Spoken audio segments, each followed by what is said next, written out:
Hi friends, అందరూ ఎలా ఉన్నారు? బాగున్నారా? అందరూ బాగున్నారనుకుంటున్నాను. మరి ఈరోజు దేవుని వాగ్దానంతో నేను మీ ముందుకు వచ్చాను.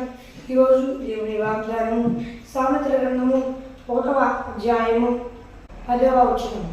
నా కుమారుడా, పాపులు నిన్ను ప్రేరేపింపగా ఒప్పకుము. మరి ఇది ఫ్రెండ్స్ ఈరోజు దేవుని వాగ్దానము. మరి మీరు ఎలాంటి పరిస్థితుల్లో ఉండి ఈ వాగ్దానం చూస్తున్నారు నాకైతే తెలియదు, కానీ మరి దేవుడు మీతో ఏం సెలవిస్తున్నాడు అంటే, నా కుమారుడా, నా కుమార్తె, పాపులు నిన్ను ప్రేరేపిస్తున్నారు. గొప్పవాక వారు చెప్తున్న దానికి నాకు ఇష్టానుసారమైన మార్గంలో నడువు, నాకు ఇష్టానుసారమైన మార్గంలో నడిచి గొప్ప ఆశీర్వాదాన్ని పొందు అని మరి దేవుడు సెలవిస్తున్నాడు ఫ్రెండ్స్. మరి గొప్ప వాకమని దేవుడు సెలవిస్తున్నాడు. మరి మీరు ఎలాంటి పరిస్థితుల్లో ఉన్నా మరి భయపడవాకండి ఫ్రెండ్స్. మరి దేవుడు సెలవిస్తున్నాడు, పాపులు నిన్ను ప్రేరేపిస్తున్నారు, వారి ప్రేరేపణకు లొంగవాక అని మరి దేవుడు సెలవిస్తున్నాడు ఫ్రెండ్స్. మరి దేవుడు సెలవిస్తున్నాడు, అందరూ విన్నారు కదా. మరి పాపులు ప్రేరేపిస్తున్నారంట. మరి మీరు లొంగవాకమని ఆయన సెలవిస్తున్నాడు. మరి అలాగే మరి దేవుడు ఏం సెలవిస్తున్నాడంటే, వారు మరి ఆ పాపులైన వారు మరి మనకి కోటాను కోట్ల ఆస్తులు వస్తాయి, కోటాను కోట్ల డబ్బులు వస్తాయి, మన ఇంటి నిండా డబ్బే. అట్లాంటి తప్పుడు పనులు చేస్తే, వాళ్ళ మీద అబద్ధ సాక్ష్యం పలికితే, వాళ్ళని ఎలాంటి పనులు చేస్తే, వాళ్ళని చంపేస్తే, లేక వారి మీద అబద్ధ సాక్ష్యాలు పలికి మనం కోర్టులో చెబితే, ఇట్లా ఎన్నో ఉంటాయి. కోర్టులో చెబితే అని నిన్ను ఎంతోమంది ప్రేరేపిస్తూ ఉంటారు. మరి వాళ్ళు ప్రేరేపించగా ఒప్పకుమని మరి దేవుడు సెలవిస్తున్నాడు ఫ్రెండ్స్. మరి ఇంకెలాంటివి చాలా ఉంటుంది. మరి దేవుడు ఒప్పవాకమని సెలవిస్తున్నాడు. అదేందో నాకైతే తెలియదు, కానీ ఫ్రెండ్స్ దేవుడు మీతో సెలవిస్తున్నాడు, వాటి విషయమై నువ్వు ఒప్పక నా బిడ్డ. వారు పాపులతో నువ్వు సాంగత్యం చేయవాక, అయితే వారిని ప్రేమించి వారు రక్షింపబడాలని సువార్త చేయి, అలాగే వారి కొరకు ప్రార్థించని మరి దేవుడు సెలవిస్తున్నాడు. అయితే మరి దేవుడు ఏం సెలవిస్తున్నాడు అంటే, మరి దేవుడు మరి వారు అలాంటి చండాల పనులు చేస్తూ ఉంటారు. నిర్దోషి అయిన వారిని పట్టుకోవటానికి దాక్కుంటారు. పాతాళ మనుషులు మింగేటట్లు వారి జీవంతోనే మంగివేయడానికి చూస్తారు, చంపేయడానికి చూస్తారు. కొంతమంది ఏమో మరి అన్యాయపు తీర్పులు కూడా పోనీయడానికి అబద్ధ సాక్ష్యాలు చెబుతూ ఉంటారు. ఇలా ఉంటారు. పాపులు వాళ్ళు నిన్ను ప్రేరేపిస్తున్నారు అలా చేయమని, నువ్వు చేయవాక నా బిడ్డ అని మరి దేవుడు సెలవిస్తున్నాడు ఫ్రెండ్స్. మీరు ఎలాంటి పరిస్థితుల్లో ఉన్నా భయపడవాకండి. మరి పాపులు మిమ్మల్ని ప్రేరేపించగా గొప్పవాకమని మరి దేవుడు సెలవిస్తున్నాడు ఫ్రెండ్స్. మరి మీరు గొప్పవాకండి, పాపులు మిమ్మల్ని ప్రేరేపించగా గొప్పవాకండి, గొప్పవాకమని మరి దేవుడు సెలవిస్తున్నాడు ఫ్రెండ్స్. మరి చాలామంది అనుకుంటూ ఉంటారు, ఏమంటే మరి దేవుడే తెలపాలి, ఏందో మరి నేను తప్పు చేస్తున్నానని నాకు ఎక్కడ తెలిసింది, దేవుడు నాకు ఎక్కడ చెబుతాడు అని చాలామంది అనుకుంటూ ఉంటారు. మరి దేవుడు మీతో సెలవిస్తున్నాడు, నా బిడ్డ, నా కుమారుడా, నా కుమార్తె, నువ్వు తప్పు చేస్తే నీ హృదయానికి తెలిసింది. ఇది సమర్థించుకోవాక, తప్పు చేస్తున్నాననిపించినప్పుడు చేయవాకది. ఇది తప్పని నీకు తెలిసినా కూడా నువ్వు చేస్తావు. అలా చేయవాక నా బిడ్డ, సమర్థించుకోవాక. అది తప్పని నీకు తెలుసు. నీ హృదయంలో నీ హృదయంలో ఇది తప్పేమో అని నీ మనస్సాక్షి నిందిస్తుంది. నేను అప్పుడే ప్రతి ఒక్క మానవాళి హృదయంలో నేను నా ప్రేరేపణ పుట్టిస్తానని, ఇది తప్పేమో కాదో వారికి తెలిసేలాగా నా బిడ్డ నా మాట ఆలకించు అని మరి దేవుడు సెలవిస్తున్నాడు. మరి మీరు ఏది తప్పు అనేది మీకు తెలుసు అని మరి దేవుడు సెలవిస్తున్నాడు. ఎందుకంటే దేవుడు మీకు అలాంటి జ్ఞానాన్ని ఇచ్చానని సెలవిస్తున్నాడు.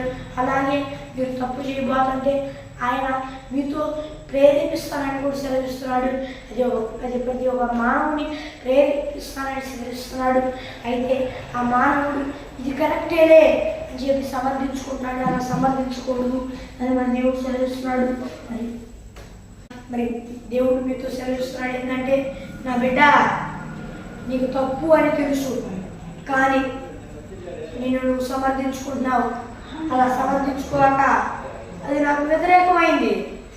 వాళ్ళు పాపులు కానీ ఉండాలి, వాళ్ళకి వాళ్ళ డబ్బులు తీసుకొని తినొచ్చు. మనం ఏమైంది, నేను నీతిమంతుడిని, దేవుడి బిడ్డను, దేవుడు నన్ను అట్లా ఆశీర్వదించాలనుకున్నాడు కాబట్టి నాకు ఎట్లాంటి మార్గం దొరికింది.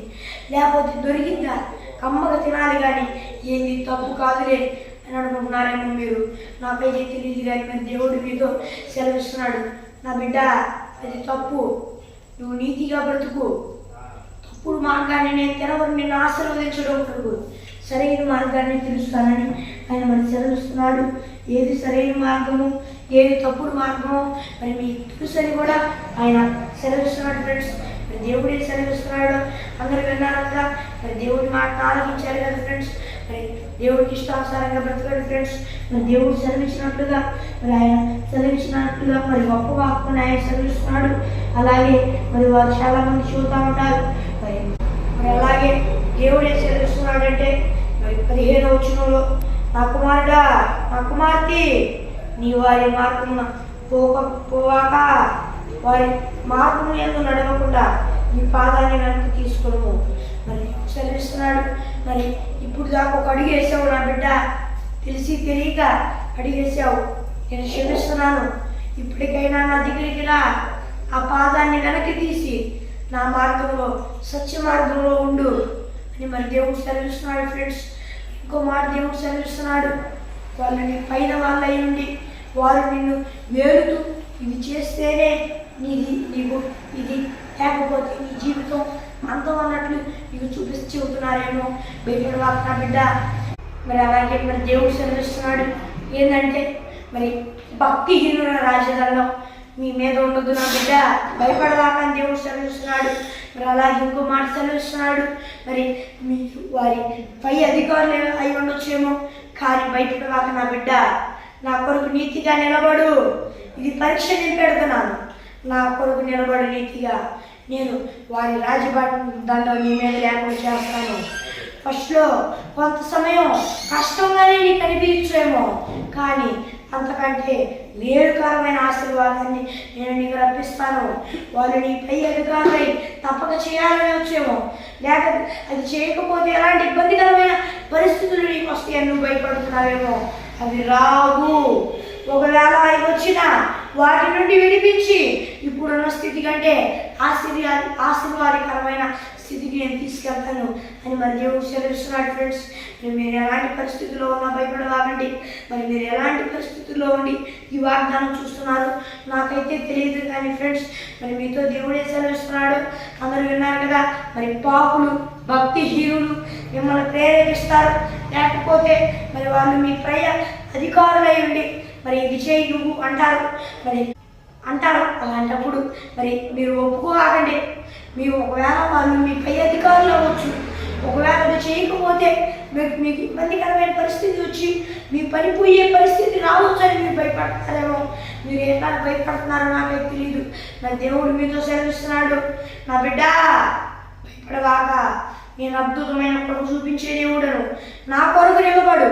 ఒకవేళ నీకు అక్కడ ఆ పనిని పోవచ్చేమో, ఒకవేళ పోవకుండా నేను కార్యం చేయగలను కానీ కొన్నిసార్లు నేను ఆ పనిని తీసేసి అంతకంటే ఎక్కువైన మంచి పనిని ఇస్తాను. భయపడవాక నా బిడ్డ.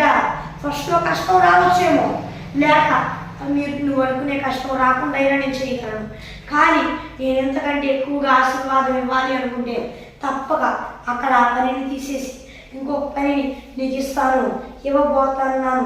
భయపడవాక నా బిడ్డని మరి దేవుడు సెలవిస్తున్నాడు ఫ్రెండ్స్. మరి మీరు ఎట్లాంటి పరిస్థితులు ఉన్నా భయపడవాకండి.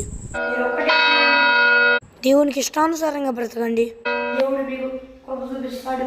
దేవుడు మీ జీవితంలో గొప్ప కార్యాన్ని చేస్తాడు. ఆయన యందు నమ్మిక ఉంచండి. పాపులు మిమ్మల్ని ప్రేరేపించగా ఒప్పువాకమని దేవుడు సెలవిస్తున్నాడు. మరి ఒప్పువాకండి, దేవుడికి ఇష్టానుసారంగా బ్రతకండి ఫ్రెండ్స్. మరి ఈ ఫ్రెండ్స్లో దేవుని వాగ్దానం మరి చిన్న ప్రార్థన చేసుకుందాం. పరలోకమందున దేవా, నీ బిడ్డలతో సూటిగా మాట్లాడినందుకు స్తోత్రాలు ప్రభువా. యేసయ్యా, మరి నీవే కృప చూపించు. ఈ పరిచర్యని ఆటంకిస్తూ గలిబిలి చేస్తున్న సాతాన్ని లయపరిచి మరి వాగ్దానాలు దేవా నాయన త్వరగా అవులాగా దేవా యేసయ్యా పెందలాడి అర్ధరాత్రి 12 గంటలకే వాగ్దానాలు వెళ్ళులాగా కొరకు చూపించు దేవా. ప్రతి విధమైన దురాత్మ శక్తులను ఆటంకించే ప్రతి విధమైన దురాత్మ శక్తులను లైఫ్పరచు ప్రభువా. యేసయ్యా నీ మహాకృప చూపించు, సాతాన్ని లైఫ్పరచు దేవా. మరి గొప్ప దేవుడు, సర్వశక్తి కలిగిన దేవుడు యేసయ్యా, మరి నీ కొరకు చూపించమని వేడుకుంటూ మరి భూలోకంలో ఉన్న వారందరూ అలాగే దేవా ఈ వాగ్దానం చూస్తున్న వారందరూ నేను నమ్ముకొని మారు మనసు పశ్చాత్తాపం పొందుకుని బాప్తిసం తీసుకొని రక్షణ పొందుకుని సాయం చేయ. రక్షణ పొందుకొని కూడా దారి తప్పితే మరలా మారు మనసు పశ్చాత్తాపం పొందుకొని రక్షణ పొందుకోవాలయ్యా. సాతాన్ని లైఫ్పరచుతాయా. యేసు నామములో నడుచున్నాను నా ప్రియ పరలోకమందున నా తండ్రి ఆమేన్. మరి ఇది ఫ్రెండ్స్ ఈరోజు దేవుని వాగ్దానం. మరి మీ ప్రార్థన అవసరం కొరకు ఇక్కడ కనిపిస్తున్న +916059600089 అనే నెంబర్కి కాల్ చేయండి. మరి ఒకసారి ఇంగ్లీష్లో చెప్తాను. +916305960089 అనే నెంబర్కి కాల్ చేయండి. మరి +91 లేదా +91 అనేది దేశం కోడ్ అనమాట.